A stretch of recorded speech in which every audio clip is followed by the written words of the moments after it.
우리 시간이 됐습니다. 우리 하나님 앞에 성령과 진리 안에서 우리의 온 마음을 다해 예배드리겠습니다. 다 함께 묵도하시겠습니다.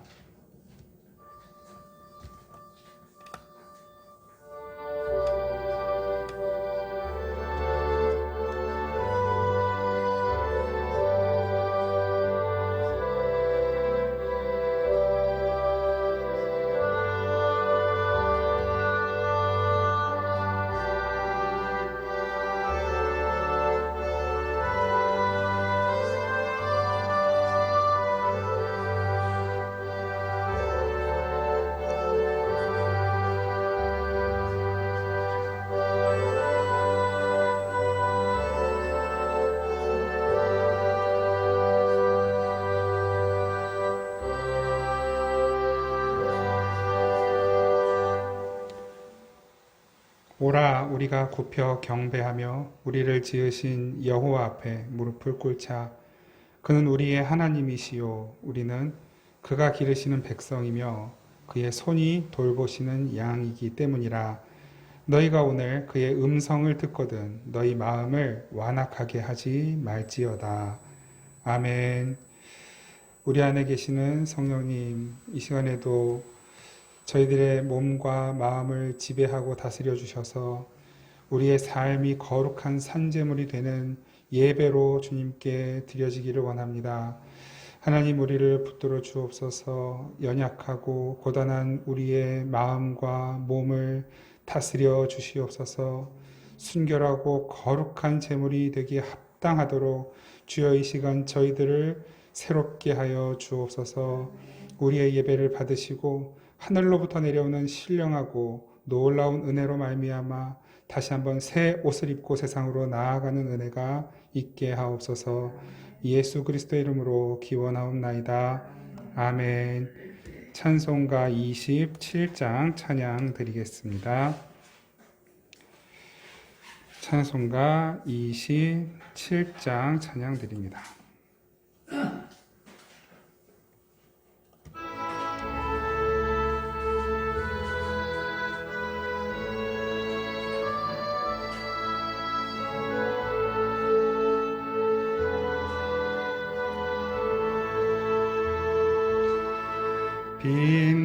빛나고 높은 보좌와 그 위에 앉으신 주 예수 얼굴 영광이 해같이 빛나네. 해같이 빛나네. 지극히 높은 위엄과 한없는 자비를 무천사 소리 합하여 늘 찬송 드리네. 늘 찬송 드리네.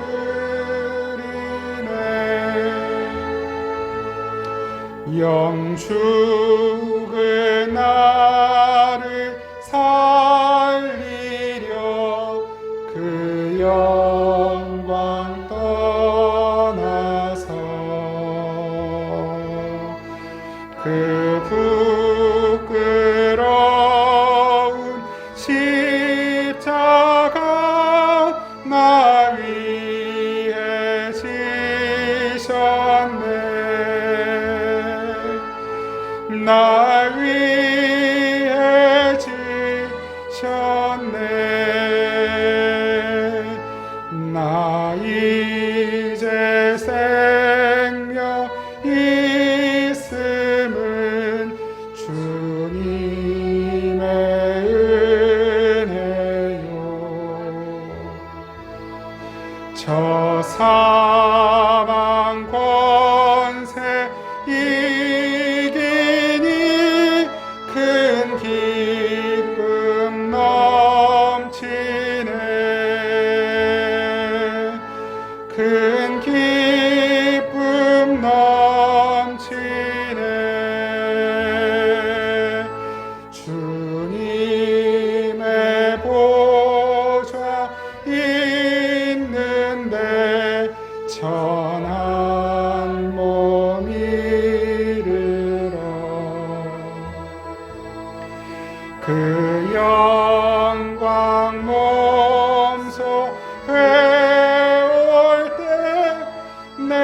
기쁨 넘치리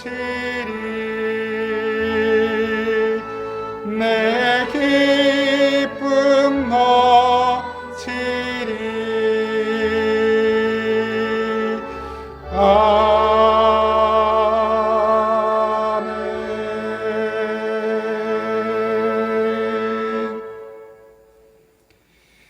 우리 지난 한 주간 동안의 삶을 돌아보면서 하나님 앞에 지었던 모든 죄와 허물들을 침묵으로 고백하며 기도하겠습니다.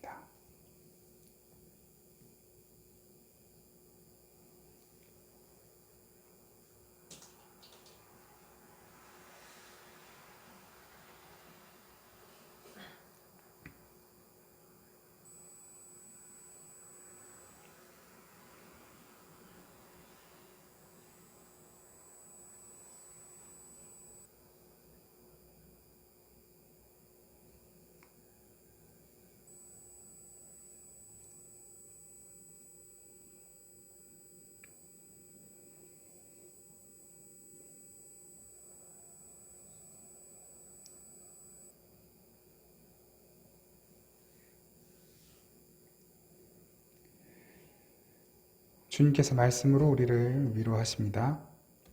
너는 마땅히 공의만을 따르라. 그리하면 네가 살겠고 내 하나님 여호와께서 내게 주시는 땅을 차지하리라.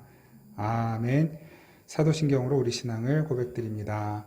나는 전능하신 아버지 하나님 천지의 창조주를 믿습니다. 나는 그의 유일하신 아들 우리 주 예수 그리스도를 믿습니다. 그는 성령으로 잉태되어 동정녀 마리아에게서 나시고 본디오 빌라도에게 고난을 받아 십자가에 못 박혀 죽으시고 장사된 지 사흘 만에 죽은 자 가운데서 다시 살아나셨으며 하늘에 오르시어 전능하신 아버지 하나님 우편에 앉아 계시다가 거기로부터 살아있는 자와 죽은 자를 심판하러 오십니다. 나는 성령을 믿으며 거룩한 공교회와 성도의 교제와 죄를 용서받는 것과 몸의 부활과 영생을 믿습니다. 아멘. 찬송가 341장 찬양 드리겠습니다.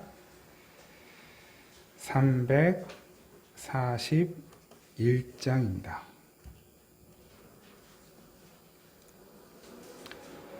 찬송가 341장 함께 찬양합니다.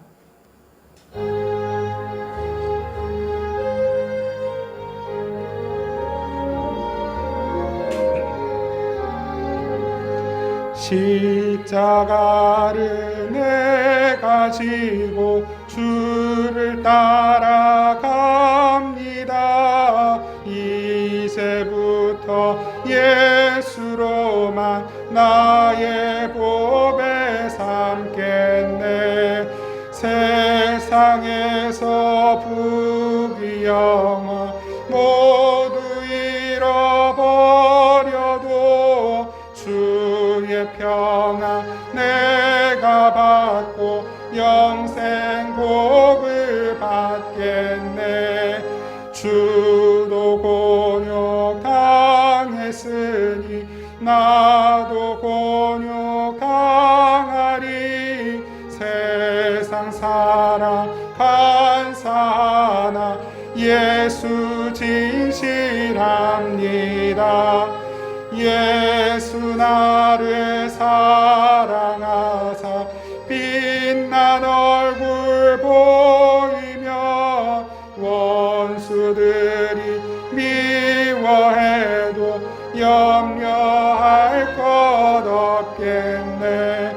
내가 핍박 당할 때에 주의 품에 안기고 세상 고초 당할수록 많은 위로 받겠네. 주가 주신 기쁨 외에 기뻐할 것 무엇냐. 주가 나를 사랑하니 기뻐할 것뿐일세.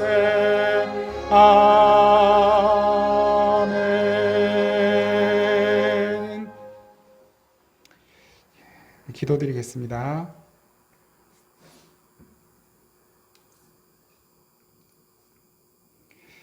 사랑하는 아버지 하나님, 고맙습니다. 지난주, 이번주 우리 한자리에 모여 주님 예배할 수 있도록 불러주신 은혜를 감사드립니다. 힘들고 어려운 상황 가운데서도 그 상황을 바라보지 않고 우리를 여전히 사랑하시고 돌봐주시고 지켜주시는 하나님 바라볼 수 있는 믿음의 눈 주신 것을 감사드립니다. 하나님, 우리의 믿음의 눈이 영안이 더욱 밝아지기를 간절히 원합니다. 상황과 환경이 우리가 원하는 대로 흘러가지 않을 때가 너무나 많은데 아버지, 그때마다 잠시 넘어지고 낙심할지언정 아버지, 오랫동안 좌절하지 않도록 다시 우리를 불러 일으켜 세워주시는 주님의 손을 붙잡을 수 있도록 도와주시고, 우리를 부르시는 주님의 음성이 명확히 들리는 은혜가 있게 하여 주시고, 우리를 보고 웃으시며 우리를 이끄시는 하나님의 그 영광이 보이는 아버지, 그 영광의 빛이 보이는 은총이 우리 가운데 있게 하여 주시옵소서. 코로나 거리두기 단계가 4단계로 내일부터 다시 적용되는데 2주 동안 저희들 다시 모이지 못하겠지만 그동안 아버지 더욱 우리가 주님과 친밀해지고 가까워지는 은혜를 허락하여 주시기를 원합니다. 흩어져 각 가정에서 예배할지라도 하나님, 우리가 모여 예배하는 것보다 더 크시고 놀라우신 주님의 은총을 경험할 수 있도록 도와주시고, 각 처소에서 예배할 때 하늘 문을 열어주시고 그 예배하는 모든 가정이 아버지 하나님의 영광이 임하는 영광의 터전이 되도록 복 내려 주시옵소서. 오늘도 주님의 은혜를 사모하며 나아갑니다. 주님의 지혜를, 주님의 능력을, 회복과 치유의 은혜를 하나님 다시 한번 주님만 바라보고 일어설 수 있는 용기를, 주님의 뜻을 순종할 수 있는 담대함을 저희들에게 허락하여 주시옵소서. 더불어서 하나님, 오늘 하루 주 안에서 안식할 때에 우리의 고단해진 몸과 마음이 휴식하고 힘을 얻고 회복되는 은혜가 있게 하여 주시옵소서. 오늘도 주님 말씀 앞으로 나아갑니다. 우리의 행할 바를 성령께서 조명하여 주시고 가르쳐 주시옵소서. 주님께 귀한 예물 드리는 모든 손길들 더욱 복되게 하여 주시고, 하늘의 풍성한 은혜와 복으로 아버지 조금도 어떤 것도 부족한 것이 없도록 주님 넘치게 채워 주옵소서.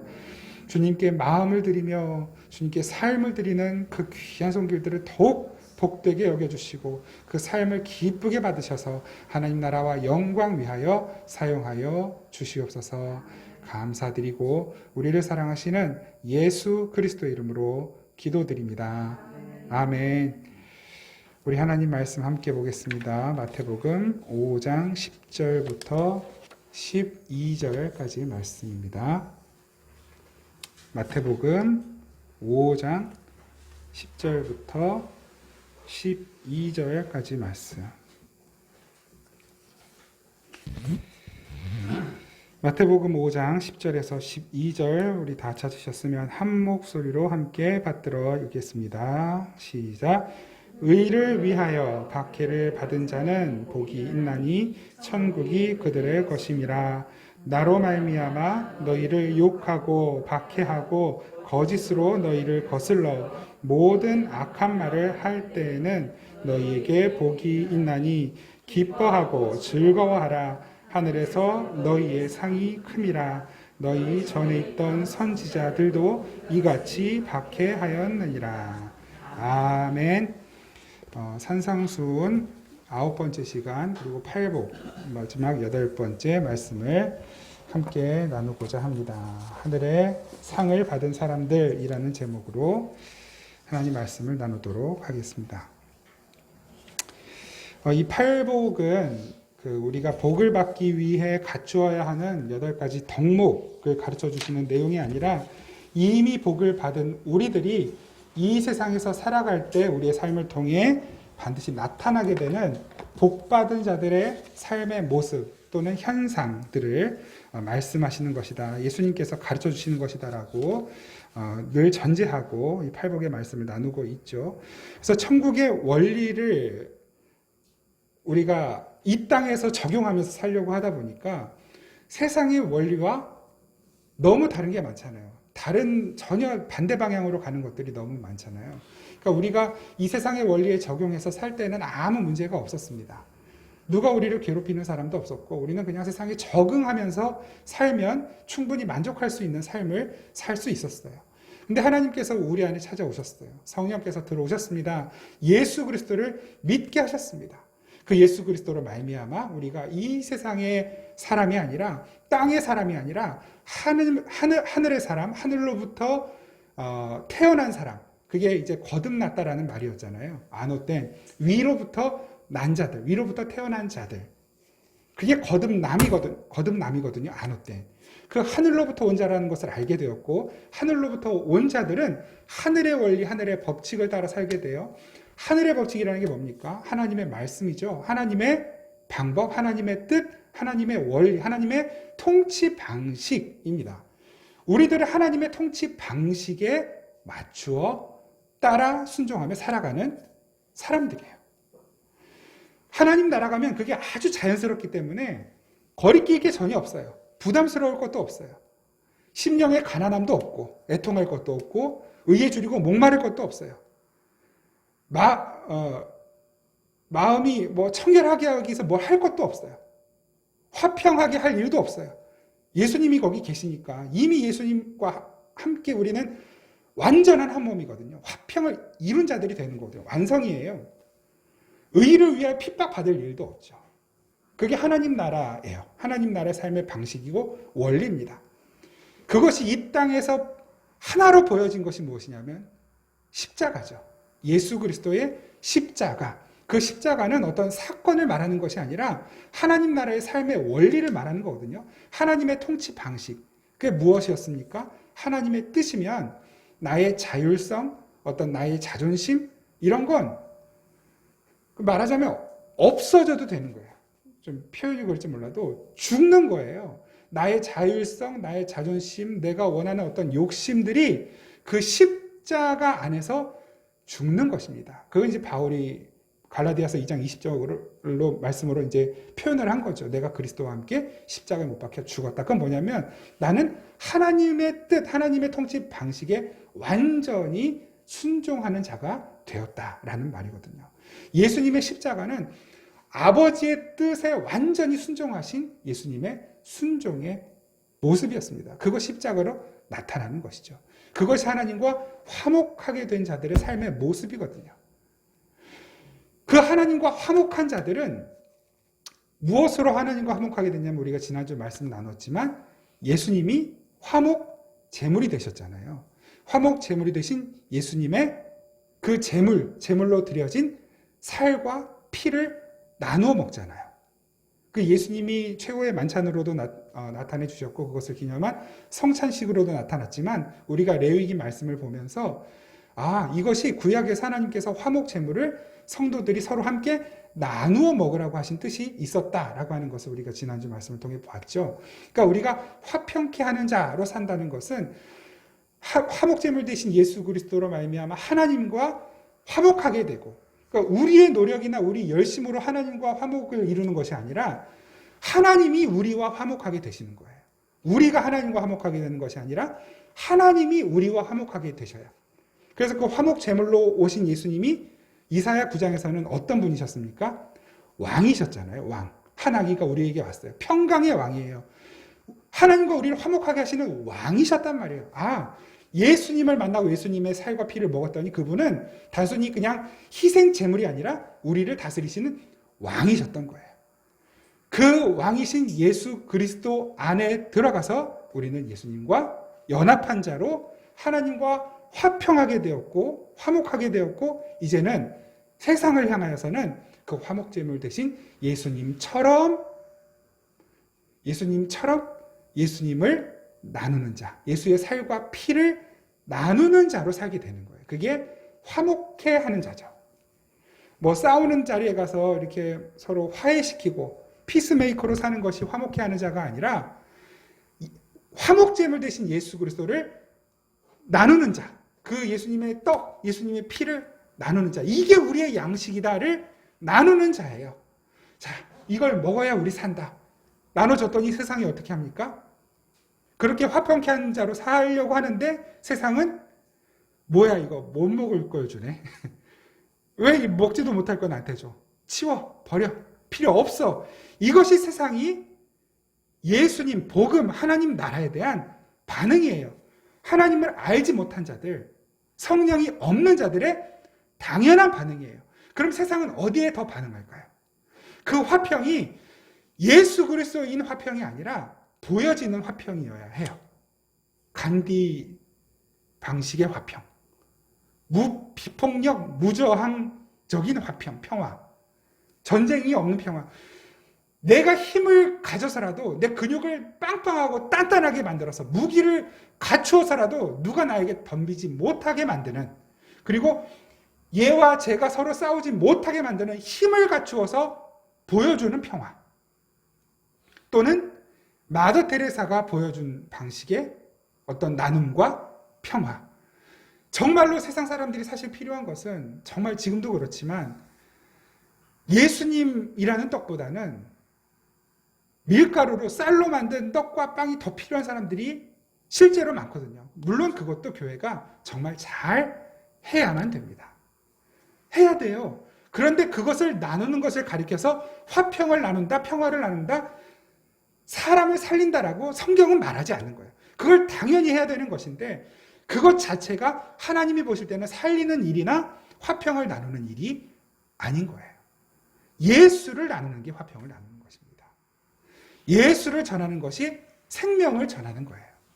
그러니까 교회는 반드시 예수 그리스도를 전하는 것이 최우선이고 시작이면서 최종 목표 지점이 되어야만 합니다. 그 과정 속에 구제하고 섬기고 봉사하는 것은 그냥 도구로 사용될 뿐이에요.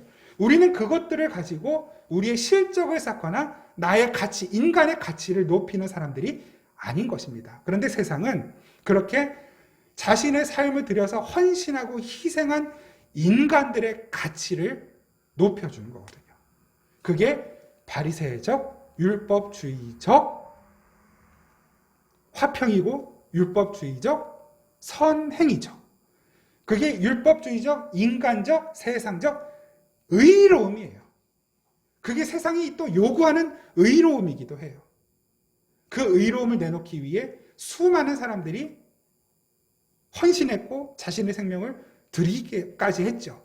성경이 어떻게 말하냐면, 그래서 사람은 그 의로움으로, 세상적인 의로움으로 나의 가치를 높이는데 그게 어느 정도까지 가냐면 사랑이 없어도, 사랑이 없이도 내 몸을 불사를 정도로 내어줄 수 있는 것이 인간이다 그러잖아요. 고린도전서 13장에서.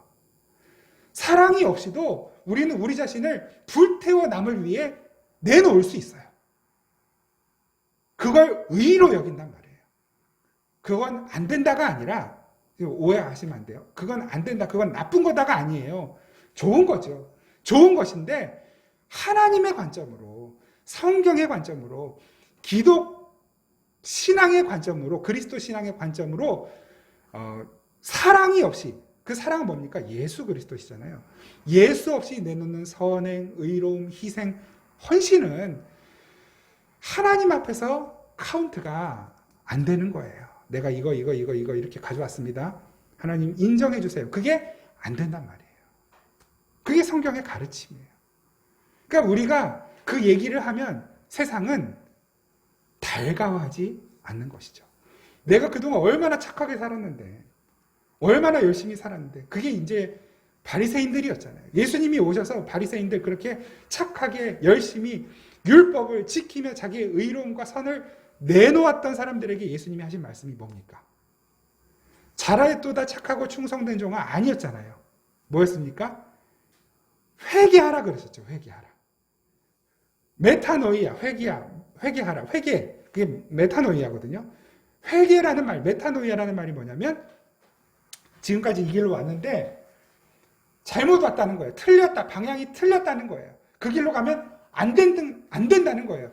돌아서 가라는 거예요. 다시 반대 방향으로 가라는 거예요. 그게 회개입니다.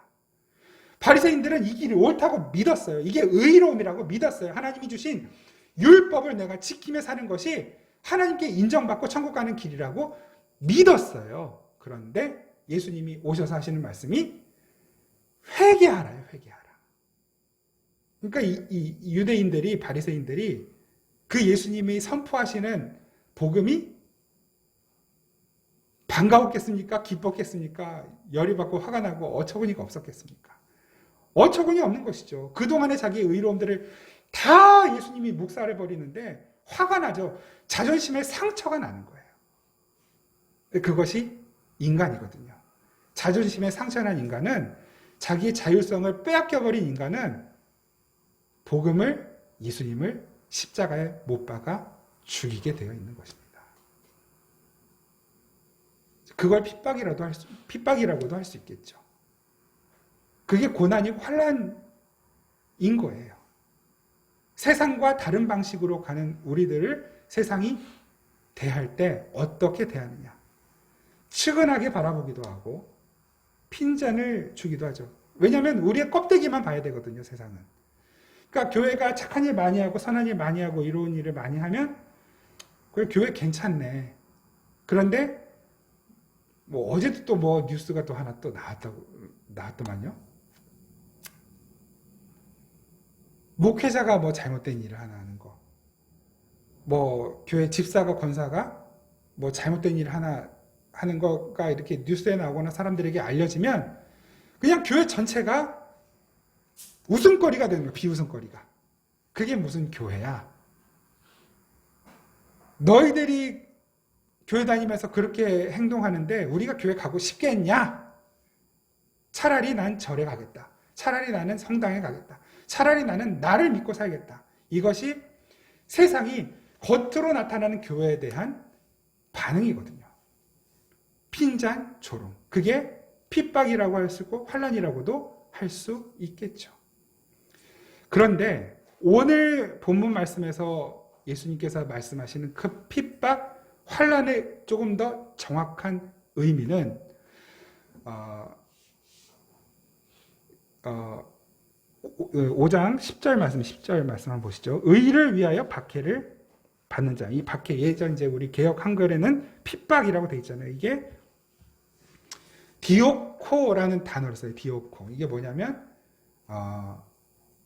쫓기는 거예요. 밀려가는 거예요. 이게 이제 수동태로 바뀌어서 여기에서 표현되는 단어가 뭐냐면 데디오그메노이라는 단어를 쓰거든요. 그러니까 내가 밀고 가는 게 아니라 내가 누군가에 의해서 밀려가요. 누군가 나를 쫓아오는데 쫓겨가는 거예요. 그게 여기서는 우리 성경에서는 박해 또는 핍박이라고 번역이 되어 있어요. 물론 여기에는 괴롭히는 것도 포함이 되기는 해요. 그 단어 속에. 그런데 조금 더 정확한 의미는 누군가 밀고 갈 때 밀려가는 거예요. 그러니까 우리를 하늘의 복을 받은 하늘의 복을 받은 사람들은 누군가 밀고 갈 때 밀려가는 사람들이에요. 누군가 쫓아가면 쫓기는 사람들이에요. 쫓아가는 대로. 저항하거나 맞서는 게 아니라 밀고 가는 대로 밀려가고 쫓아가는 몰고 가는 대로 몰려가는 사람들. 그게 박해예요. 복을 받은 너희들은 그렇게 밀려가는 사람들인데 너희들이 상을 받게 된대요. 그렇게 밀려가다가 쫓겨가다 보니까 상을 받는 자리로 가는 거예요. 그런데 그 상이 뭐냐면 천국이에요. 그러니까 복, 상, 천국 같은 말이에요. 그것이 우리에게 주어져 있단 말입니다. 근데 우리가 천국 가면 완성이에요. 그러니까 거기는 뭐 눈물도 없고 애통할 것도 없고 굶주릴 것, 배고픈 것도 없고 아무것도 없는데 그 하늘의 원리를 이 땅에서 살려고 하다 보니까 그 복을 받은 자들이 복을 받은 자로 이 땅에서 사는 모습은 우리가 그 복을 받은 자로 이 땅에 서서 사니까 뭔가 여유롭고 넉넉하고 근심 걱정이 없고 좋은 삶을 살아야 될 것 같은데 현실은 우리에게 이때 이 세상에서 보여지는 현실은 그렇지 않을 때가 너무 많잖아요. 그러니까 예수님께서 당황하지 말라고 친절하게 가르쳐 주시는 내용이 바로 이 산상수훈의 내용인 것입니다. 하늘의 복을 받은 사람들, 구원받은 사람들이 이 땅에서 살아갈 때 어떤 모습으로 살아가게 되는가. 우리가 생각하는 세상의 개념으로 생각하는 의로움, 복의 개념으로 가게 되면 반드시 당황하게 되는 시점이 온단 말이에요. 그런데 하늘이 주시는 복, 하나님께서 우리에게 약속하신 복과 은혜와 의로움은 세상이 말하는 것과 다른 것이기 때문에 너희들은 당황하지 말고 이런 일이 생기더라도 놀라지 말고 오히려 기뻐해라. 기뻐해라. 그렇게 너희들을 몰고 가는 건 다른 게 아니라 하나님이 너희를 그렇게 몰고 가시는 거야. 하나님이 그렇게 너희를 몰고 가시는 거기 때문에 세상은 너희를 우습게 여길 수도 있고 비난할 수도 있고 때로는 좀 괴롭힐 수도 있지만 그때 놀라지 말고 당황하지 말고 하나님이 너에게 완전한 의로움, 완전한 하늘의 복, 하나님의 뜻과 하나님의 성품과 거룩함, 하나님의 능력을 너에게 나타내시고 보여주시기 위하여 상을 주시기 위하여 너희를 그렇게 밀고 가시는 거니까 놀라지 말고 당황하지 말고 그때가 되면 기뻐해라. 그 말씀을 하고 계시는 것입니다. 사실 우리가 인간으로서 자율성을 뺏기는 것, 어떤 자존심의 상처를 입는 건 굉장히 치명적인 일이죠. 누군가 내가 이렇게 하고 싶은데 너 절대로 그렇게 하지 마 라고 말하면 일단 자존심이 상처를 받고 왜 나는 내 맘대로 못해? 왜 네 맘대로만 해? 아이들이 많이 그러죠. 왜 다 뭐든지 다 왜 엄마 맘대로 해? 왜 다 아빠 맘대로 해? 왜 내 맘대로 못해? 왜 다 네 맘대로 해? 네 마음만 있냐? 내 마음도 있지. 이게 우리 인간의 자존심이고 어떤 자율성을 확보하기 위한, 자율성을 빼앗기지 않기 위한 우리 방어 기제 같은 거잖아요. 근데 하나님은 그걸 우리를 뚫고 들어오셔서 다 박살을 내는 거예요. 그게 핍박이에요. 왜 하나님이 우리의 자율성과 어떤 자존심을 이렇게 완전히 다 탈탈탈 털어 가실까? 좀 쉽게 이야기를 하자면 성경이 우리를, 인간을 어떻게 말하고 있는지를 좀 알면 이해가 좀 쉬워집니다. 성경은 인간을 어떻게 정의 내립니까? 인간을 죄인이라고 말하거든요. 모두가 다 예외 없이 다 죄인이에요. 그러면 죄인이 자율성과 자존심을 확보했을 때 누군가 다 그 죄인에게 자율성과 자존심을 그냥 다 마음껏 사용하도록, 활용하도록 풀어주었을 때 어떤 일이 생길까? 조금 더 좀 단적인 얘기를 한번 들어볼까요? 사형수 말고 사이코패스가 있어요. 사이코패스. 그 사이코패스 다 알아, 사이코패스인지. 그런데 법이 그 사이코패스의 자율성과 자존심을 보장해 준다. 예를 들어서 사이코패스인데 너 인간이니까 존중받아야 되고 존엄한 인간이니까 당신이 원하는 대로, 당신이 뜻한 대로 무엇이든지 할 수 있습니다. 법이, 나라가 당신을 보호해 주겠습니다. 보장해 주겠습니다. 당신이 뜻한 대로 다 하십시오. 사이코패스에게. 어떤 일이 일어나겠습니까? 사이코패스가 하고 싶은 일이 뭐예요? 사람을 죽여서라도 나의 쾌락, 나의 즐거움을 찾는 거거든요. 큰일 나는 거예요. 감옥에 있는 죄수들에게 너희들이 하고 싶은 대로 다 해. 뭐든지 다 해. 자율성과 자존심 상하지 않게 할 테니까 하고 싶은 거 다 해라고 하고 풀어놔줘 버린다면 어떤 일이 생기겠습니까? 이게 너무 극단적인 얘기이긴 하지만 성경은 사람을 어떻게 말하냐면 죄인이라고 말해요. 근데 어떤 죄인이냐면 단순히 그냥 거짓말하고 남의 주머니에 있는 거 한 100원, 500원 훔친 죄인이 아니라 살인한 죄인이라고 말해요. 간음한 죄인이라고 말해요.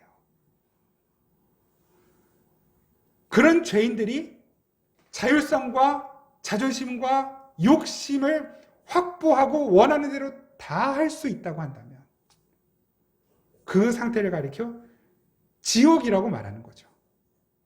하나님은 하나님의 백성인 우리들의 자율성과 자존심을 바꾸시는 거예요.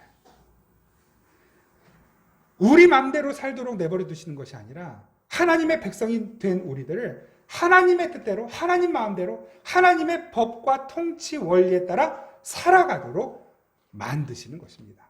지금 우리가 살아가는 모든 삶의 과정은 바로 그 하나님의 뜻과 원리에 맞아가도록 다듬어지고 빚어져가는 과정이에요. 세워져가는 과정입니다. 모난 것이 깎이고 다듬어지는 과정을 살아가고 있는 거예요. 그러니까 당연히 아파요. 괴로워요.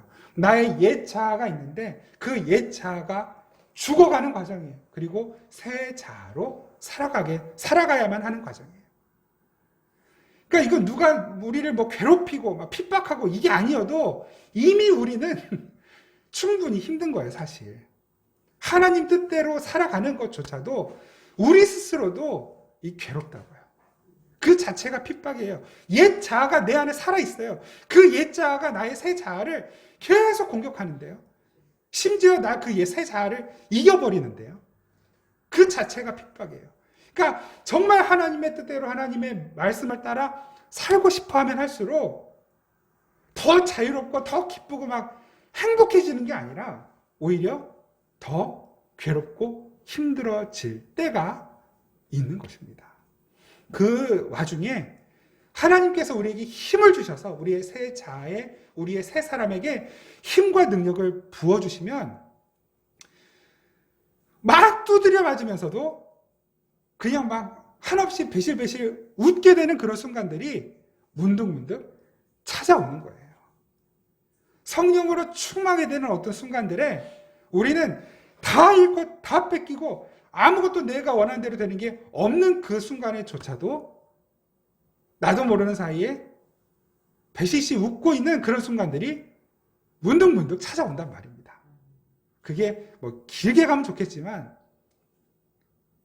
물론 길게 갈 때도 있겠죠. 그런데 짧은 순간이라도 우리가 그 하나님의 은혜 그 자체로 예수 그리스도의 그 사랑 그 자체로만 감격하고 감사하고 너무 행복하고 기뻐서 다른 것들이 다 엉망진창인데도 그냥 그 하나님 앞에서 배시시 이렇게 웃고 있을 때가 하나님이 너무 좋아서 그냥 감사하고 감격하고 있을 때가 있단 말입니다. 그럴 때 있지 않으세요? 있잖아요. 우리를 그렇게 하나님이 밀고 가시겠다는 거예요. 그게 데디 오브 매너이. 그게 핍박, 박해예요. 물론 세상을 통해서 하나님 우리를 그렇게 만드시기도 하고 하나님께서 직접 우리를 그렇게 밀고 가시기도 하고 내 안에 내 스스로 그렇게 나를 만들어 가기도 하고 하나님이 어떤 것들을 도구로 사용하시는지는 뭐 그때그때 다르겠죠. 상황에 따라 다를 것이고. 근데 큰 틀에서는 하나님이 우리 지난주에 봤잖아요. 이사야 9장에서 그 왕을 보내시는데 왕을 보내셔서 우리에게 완전한 평화를 주시고 자유를 주시고 완전한 행복을 주시고 하나님 나라의 백성으로 완전히 만들어 가실 때 하나님과 화해하게 하실 때 그것은 우리의 힘 열심이 아니라 무엇으로? 하나님의 열심이 그것을 이루신다라고 말씀하시잖아요. 지금 하나님의 열심이 우리를 그렇게 밀고 가시는 것입니다. 그래서 때때로 저나 여러분들의 삶이 우리의 삶이 고단하고 아플 때도 있고 정말 다 내려놓고 싶을 만큼 괴로울 때도 있을 수밖에 없는 것입니다. 그런데 하나님이 좀 그렇게 밀고 가실 거면 그런 순간이 왔을 때 견디고 이겨낼 힘이라도 좀 주시든지. 근데 하나님은 그런 순간들이 왔을 때 내가 너에게 견딜 힘을 주겠다 이게 아니라 그냥 잘 버티라고만 말씀하시는 거예요. 그냥 끝까지 그냥 견뎌라라고만 말씀하셔요. 내가 뭐 견딜 힘을 주겠다, 성령의 능력을 주겠다 이게 아니고 잘 견뎌라라고 말씀하세요. 이 세상은 일이 같은데 내가 너희를 세상에 양으로 보내는데 양으로서 일이 될 틈바구니에서 잘 견뎌라 이렇게만 말씀하신단 말이에요. 미치고 팔짝 뛰겠죠. 답답한 노릇이에요. 마태복음 한 10장을 한번 볼까요? 왜 그렇게 말씀하시는지. 마태복음 10장 이제 예수님께서 제자들을 파송하시는 내용이거든요. 12 제자들을 모아서 파송하시는 내용.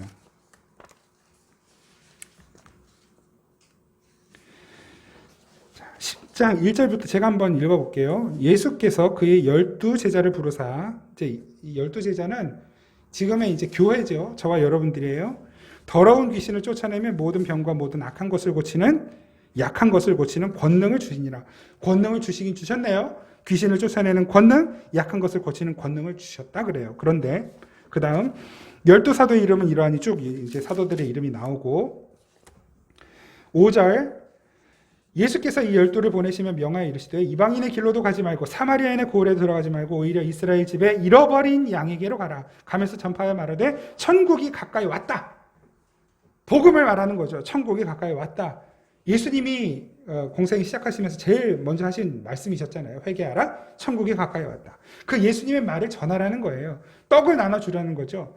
병든 자를 고치며 죽은 자를 살리며 나병한 자를 깨끗하게 하며 귀신을 쫓아내되 너희가 거저받았으니 거저주라. 무슨 말입니까? 돈 받고 하지 말라는 말도 물론 되지만 이걸로 너희들 자존심이나 너희들 인기나 너희들의 평판을 챙겨 갖지 말라는 거예요. 남들 고쳐준 걸로 네가 어떤 보상을 얻을 거라고 너의 가치가 높아질 거라고 그런 착각하지 말라는 거예요. 기도했더니 병이 나았어. 네가 기도해서 병이 났다고 착각하지 말라는 거예요. 그런 거죠. 근데 너무 많잖아요. 그런 사람들. 내가 기도해줬더니 병 나서 너 나한테 와서 기도받아. 누구한테 가서 기도받아봐. 하나님 고쳐주시는 거예요. 하나님이 하시는 일이에요.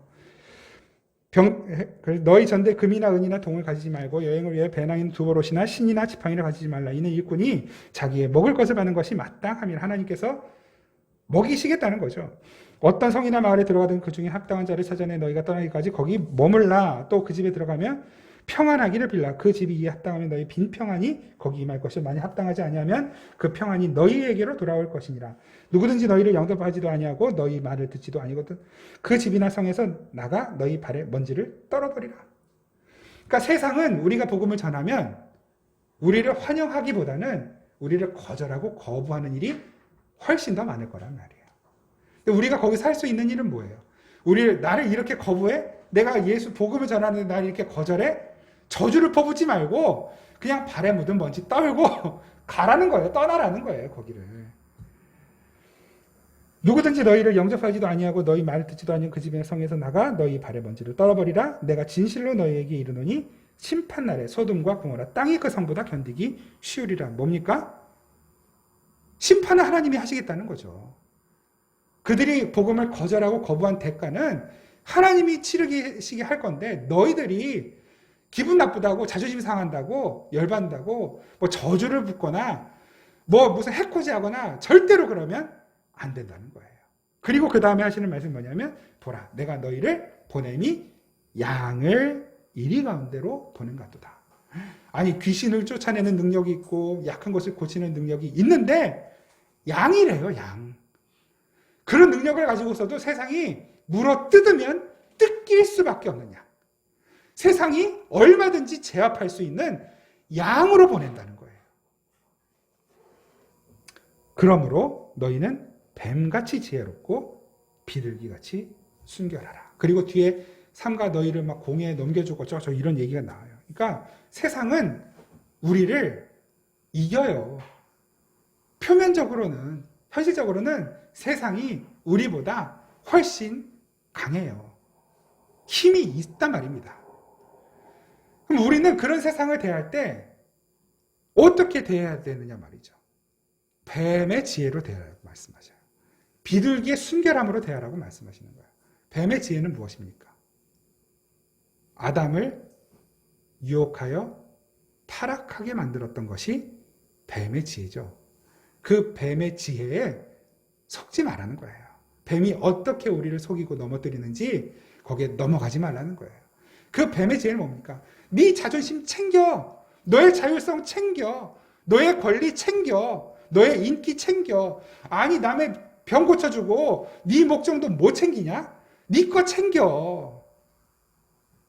충분히 넉넉히 챙겨. 너 인기 많아도 돼. 너 사람들에게 높임 받아도 돼. 존중받아도 되고 사람들이 막 우러러 볼 수 있는 사람 높은 데로 올라가. 너의 인기를 챙기라고. 그것이 뱀의 지혜죠. 그것이 선악과를 따먹는 따먹은 인간이거든요. 곧 따먹게 만드는 게 뱀이에요. 뱀같이 지혜로운 말은 약삭 빠르고 총명하고 두뇌 회전이 잘 되는 사람으로 살아라가 아니라 그런 그 하나님의 백성, 예수 그리스도의 제자로 살아가야 하는 우리들이 하나님의 뜻, 성경의 말씀, 십자가의 원리가 아닌 세상의 방식으로 살게 만들어버리는 그 뱀의 지혜에 속지 말아라 라는 말씀인 것입니다. 비둘기같이 순결하라는 건 뭐예요? 비둘기는 뭐 우리는 흔하게 생각할 때 평화의 상징이기도 하지만 노아의 방주 때 까마귀와 비둘기가 등장을 하죠. 그 까마귀는 주인 말을 안 들었어요. 쉽게 말하면 그것도 설명을 드리면 기니까 노아가 의도한 대로 까마귀는 말 안 들었단 말이에요. 근데 비둘기는 노아가 의도한 걸 그대로 정확히 알고 가서 왜 노아가 비둘기를 놔줬습니까? 바깥이 안 보이니까 말랐는지 어쨌는지 알아보려고 비둘기를 내보낸 거잖아요. 창밖으로. 근데 비둘기가 나갔다가 그냥 돌아왔다가 그 다음에 나갔다가 나뭇잎 물고 오죠. 아, 이 정도 말랐구나. 그래도 내보냈더니 이제는 안 돌아오는 거예요. 아, 다 말랐구나. 그래서 그걸 알고 가잖아요. 비둘기는 순종하는 거예요. 그게 비둘기의 순결함이에요. 자기께 자기 생각, 자기 판단으로 임의로 자기 마음대로 자기 욕심에 따라 행동하지 않는 거예요. 사실 쉽지 않죠. 뭐 우리가 그렇게 사는 것이 정말 쉽지 않습니다. 그래서 주님께서 권면하고 계시는 것입니다. 뱀의 지혜를 가지고 비둘기의 순결함으로 살라고 말씀하시는 것입니다. 그렇게 우리가 이 세상에서 살아가니 이게 쉽겠냐고요. 힘들죠. 예수님께서 그 말씀하신 비유 중에 선한 사마리아인의 비유를 아시죠? 강도를 만났잖아요. 유대인이. 근데 이 유대인이 누구에 의하여 그 생명을 건지냐면 사마리아인의 손에 생명을 건지단 말이에요. 그 사마리아인은 유대인들이 제일 부정하게 생각하는 그리고 제일 혐오하는 사람이었잖아요. 그런데 그 유대인이 어떤 상태였길래 사마리아인의 손길을 거부하지 않고 받아들이게 됩니까? 거의 죽었더라 그래요. 그러니까 손가락 하나 까딱할 수 없이 온몸에 힘이 다 빠져버린 거예요. 조금이라도 힘이 남아있었으면 그래서 그 사마리아인을 알아보고 그랬다고 한다면 사마리아인이 어디 아프세요? 도와드릴까요? 했을 때 아 저리 가. 내 차라리 여기서 죽고 마야지. 저리 가. 거부했을 사람이란 말이에요. 그래서 예수님께서 비유로 말씀하실 때 강도 많아서 죽을 만큼 두드려 맞고 다 뺏기고 아무 저항할 힘이 없는 강도 만난 유대인의 모습으로 그리고 계시는 것이고 거기에 레위인도 오고 제사장도 오잖아요. 그 율법 잘 지키는 사람들. 그런데 그 율법 지키느라고 그 한 생명 못 살려내는 거예요. 왜? 부정한 거 만지면 안 되거든요. 레위인도 제사장도 성전에 올라가는데 거룩한 성전에 올라가는데 하나님을 예배하러 제물을 잡기 위해 가는데 저 피 묻은 사람 저 피 내가 만지면 안 돼요. 상한 사람 상처난 사람 만지면 부정탄단 말이에요. 그래서 도와주고 싶은 마음이 있어도 도와줄 수 없는 거예요. 그게 율법주의예요. 율법주의는 우리의 생명을 건지는데 하나님의 의를 이루는데 아무런 도움이 되지 않는다는 것을 말씀하시는 거예요. 율법은 좋은 건데 율법주의는 우리의 생명을 건지지 못한다는 걸 보여주시죠. 누가 생명을 건져주는 거예요?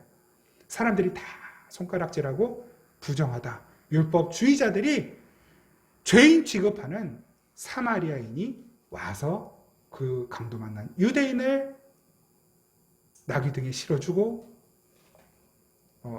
여인숙에 눕혀주고 치료해주고 먹을 것 주고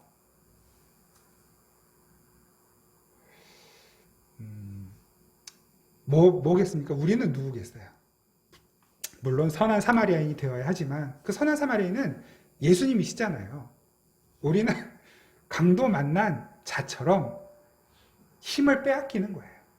내가 지키고 싶은 내 자존심, 내 욕심, 내 자율성 이걸 하나님이 조금씩 빼앗아 가셔서 죄인으로서 그런 것들 내 마음대로 사용하지 못하게 만드시고 하나님의 뜻대로 나의 손발을 움직여 가시는 하나님의 마음이 있는 곳에 나의 마음이 있게 하시고 하나님의 생각이 있는 곳에 나의 생각이 있게 하시고 하나님의 손길, 눈길이 머무는 곳에 나의 손길과 눈길을 가도록 마치 뭡니까? 꼭두각시 인형, 그건 좀 비유가 좀 적절한지 모르겠지만 하나님이 우리를 움직여 가시는, 하나님이 우리의 손발을 만지고 다루어 가시는, 그래서 자유롭게 하나님의 뜻대로 움직여지는 삶을 살아가는 자로 만들어 가시는 과정, 바로 그 과정이 거룩해져 가는 과정, 성화의 과정인 것이고 그것이 신앙 생활인 것입니다. 그 신앙 생활을 산상수훈으로 예수님이 설명해 주신 거예요. 그리고 이제 뒤이어서 계속 너희는 세상의 소금이니 하면서 이렇게 쭉 또 가르쳐 주셔요. 그건 다음 주부터 또 우리가 말씀을 나누겠지만, 아무튼 우리가 하나님의 나라, 완전한 하나님의 통치가 이루어지는 그 천국에 가기 전까지는 우리가 이 세상에서 살아야만 하고, 세상에서 살지만 세상의 법칙과 원리를 따라 살지 않고 하나님의 법칙과 원리를 따라 살아야만 합니다. 그렇기 때문에 앞으로도 살아가면서 종종 부딪힐 일들이 많이 있을 거예요. 내 자아와 부딪히고 세상의 원리를 따르는 자들과 부딪히고, 복음을 나눌 기회가 있어서 복음을 나누었을 때 그 복음이 그 사람에게 들어가지 않고 튕겨져 나오는 일들도 경험할 것이고, 그리스도인으로서 내가 잘못한 것은 아니지만 그냥 세상이 교회를 보는 시각, 세상이 목회자들, 성도들을 보는 시각이 점점 악화되다 보니까 그냥 내 잘못이 아니어도 세상에 의하여, 사람들에 의하여 조롱받고 핀잔 듣고 비난, 비웃음거리가 되는 일들도 생길 수 있을 거예요. 그러나 그때 주님께서 어디 딴 데 계시는 것이 아니라 내 안에 계셔요. 그래서 말씀하시는 거예요. 기뻐하고 즐거워해라. 너만 그런 거 아니야. 네 앞에 믿음의 선배들 한 사람도 예외 없이 다 그렇게 살았단다.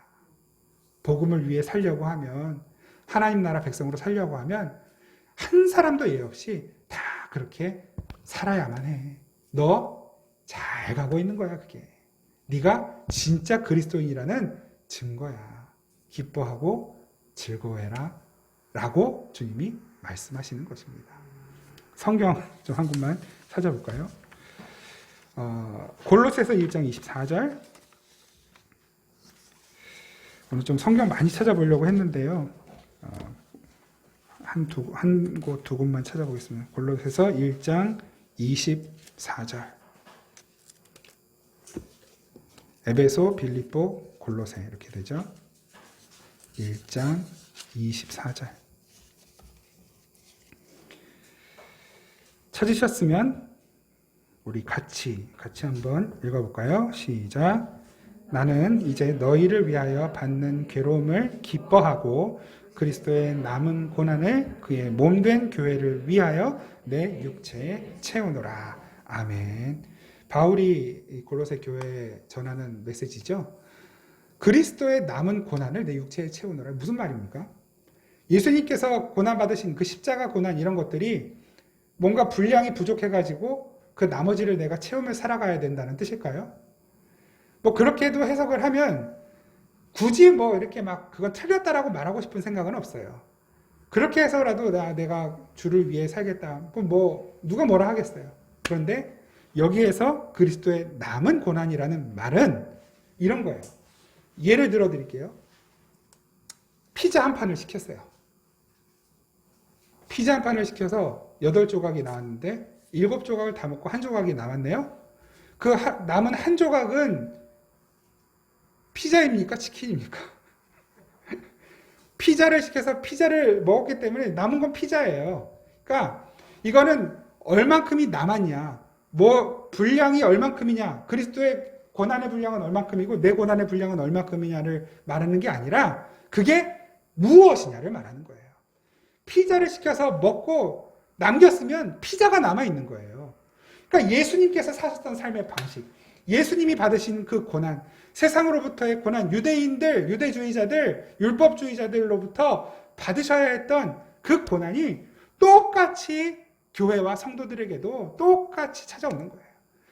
사람의 행위, 사람의 능력, 사람의 힘과 실력으로 사람의 의로움을 추구하고 사람의 어떤 선함을 구축하고 사람의 가치를 높이는, 그러니까 이제 마더 데레사 같은 분들이 야, 저런 사람이 있으니까 인간의 가치가 더 이렇게 뭔가 인간의 값이 올라갔다, 이렇게 그래서 사람들이 마더 데레사 막 이렇게 추앙하고, 뭐 성녀로도 뭐라고 합니까, 시복이라고 하나요?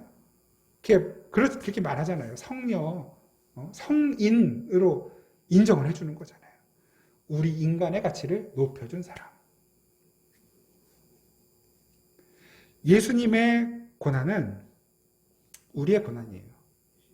그게 뭐 1이 됐든 10이 됐든 예수님이 받으신 그 고난의 모습, 예수님의 삶의 모습과 우리의 고난, 우리의 삶의 모습이 똑같을 거라는 말씀을 하는 거예요. 그러면 예수님이 그 고난 후에 받으셨던 게 뭡니까? 무한한 영광이죠. 부활의 영광과 능력. 그럼 우리가 예수님과 똑같은 고난을 이 땅 가운데 살아간 이후에 우리가 도달하게 된 마지막 지점에서 받는 건 뭐겠습니까? 똑같은 영광을 받는 거예요. 예수님의 영광, 하늘의 영광, 부활의 능력 영광. 그걸 생각하면, 그래서 진짜 이제 그것과 내가 좀 더 가까워지고 일치되면 상황과 환경이 어떠하든지 그냥 이제 막 기뻐지는 그런 순간들, 감사하게 되는 순간들이 문득문득 이제 생기는 거죠. 근데 그걸 유지하려면 어떻게 하겠습니까? 그게 생각만으로 쉽지 않거든요. 그래서 말씀과 기도의 자리로 하나님이 우리를 부르시는 거예요. 그래서 예수님도 매일 빼먹지 않고 하나님 앞에 나아가셔서 기도하시고 하나님의 말씀 받으시고 그렇게 사셨잖아요. 그러니까 예수님의 고난이 영광으로 바뀌어지는 거예요. 그걸 누가 완성해 간 것입니까? 하나님의 열심히 완성해 가신 거예요. 하나님이 지금도 우리를 그 완성의 자리로 계속해서 이끌고 가십니다. 디모데후서 3장 12절에 분명히 말씀하셔요. 그리스도를 따르고자 하는 자는 반드시 핍박을 받게 된다. 무슨 말입니까? 핍박을 받는 걸 놀라지 말라는 거예요. 이상하게 여기지 말라는 것입니다. 그건 자연스러운 것이니까 그런 일이 있을 때 오히려 기뻐해라, 즐거워해라.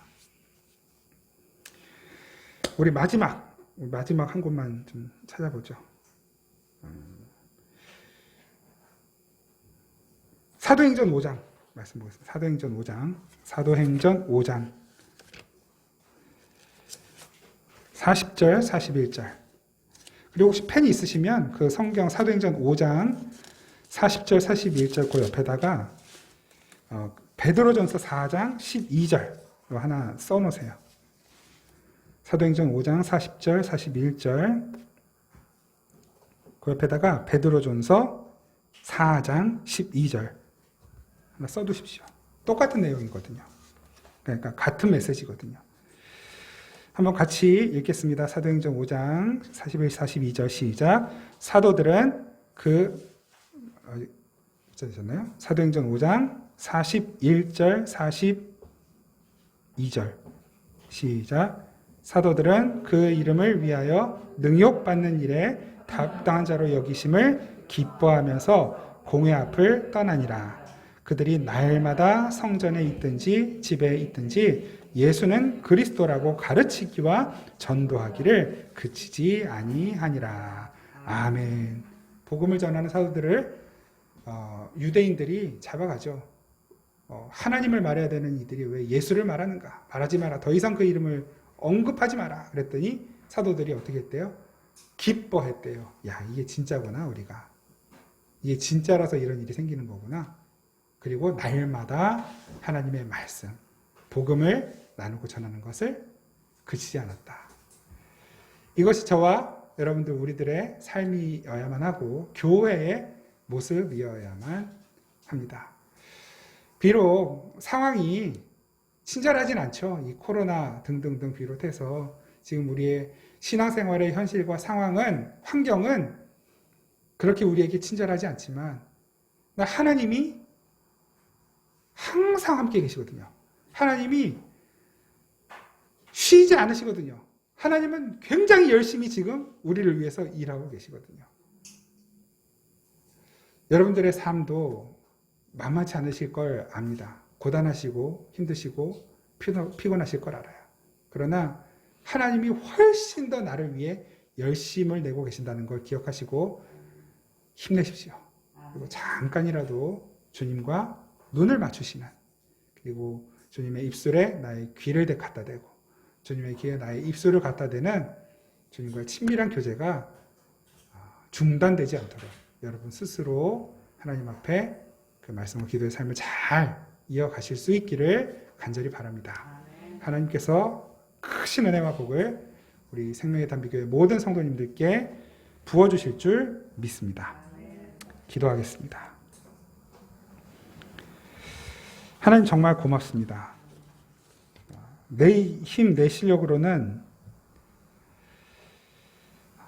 주님께 조금도 가까이 접근할 수 없는데 하나님이 우리에게 그 열심으로 찾아와 주시고, 때로 우리가 주님을 거부해도 우리를 끝까지 쫓아오시고 우리를 끝까지 밀고 가셔서 결국에는 영원한 영광의 자리로 우리를 인도해 가시는 그 사랑과 은혜를 오늘 다시 가르쳐 주셔서 고맙습니다. 부디 저희들의 몸과 마음이 연약해질 때마다 힘을 주시옵소서. 성령의 능력으로 충만하게 하여 주옵소서.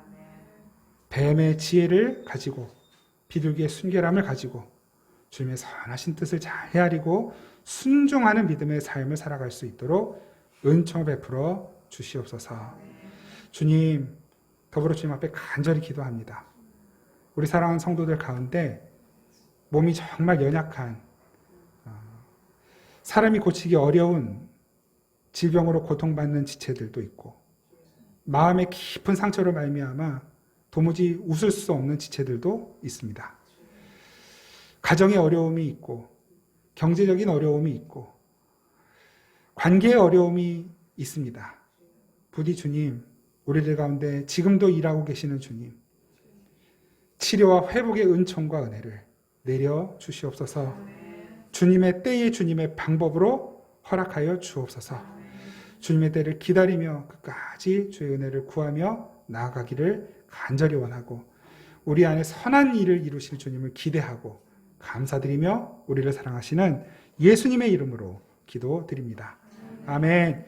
우리 주 예수 그리스도의 은혜와 우리 아버지 하나님의 놀랍고 신실하신 사랑과 성령의 교통하시고 함께 하시며 내조하셔서 충만케 하셔서 주님의 뜻대로 살도록 이끄시는 성령의 역사하심이 이 시간 다시 한번 주님 뜻대로 살기 원합니다. 주님 말씀 따라가기 원합니다.